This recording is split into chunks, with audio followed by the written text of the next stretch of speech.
Hi everyone, in today's mini clip we're going to be discussing the difference between destructive and non-destructive editing and with using smart objects versus rasterized objects.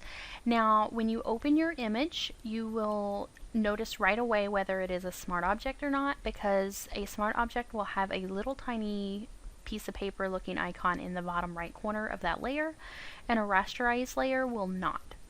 If you open your image and you want it to be a smart object and it is not, just right click over top of that layer and choose Convert to Smart Object.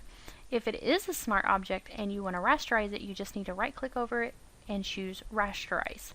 Now I've already opened my image, I've duplicated my layer, and I've renamed my layers Rasterize and Smart Object. Now this image was provided by Christy McCoy, and she took this beautiful image while she was in Turkey. I chose this image because it has a lot of detail in the stone, and this will be really important for showing you the difference later on. So let's go ahead and work on the image and show you those differences. Okay, now let's go ahead and look at the differences between a rasterized layer and a smart objects. Now a rasterized layer, once you've changed that to that option, you can edit directly onto that image. You can do whatever you want. However, it's destroying the pixels that are within that layer. A smart object, however, you cannot edit on that layer. You'll have to use adjustment layers, or you'll have to rasterize that layer, do any editing that you want directly on it. If you need to use the clone stamp or paint, you want to turn it into a rasterized object and then turn it back into a smart object. You will often hear me telling you in my videos to rasterize, edit, delete anything that you don't want, and that's just because that's how I choose to edit. However, if you're going to need to resize your objects, if you're working on a manipulation, you don't have the sizes quite right, you want to keep those as a smart objects, and I'm going to show you why.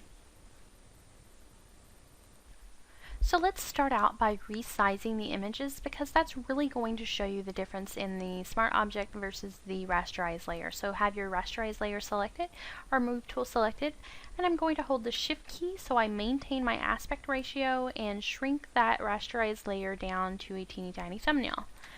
Now I'm going to go ahead and choose OK and do the same thing to the smart object, holding that shift key and shrinking that down to as close to the same size as possible, and going ahead and choosing OK. Now what just happened with this image is that the smart object maintained every pixel within that layer. So I'm going to go ahead and resize that back up to as close to the exact size as it was before, and choose OK. And you can tell that the image is just the same as it was before we resized it. Now let's grab our rasterized layer, hold that shift key, and bring that right back up. And you can already tell that it has destroyed the pixels within that image. And that's what happens when you are shrinking and resizing and changing your image. Let's go ahead and choose OK.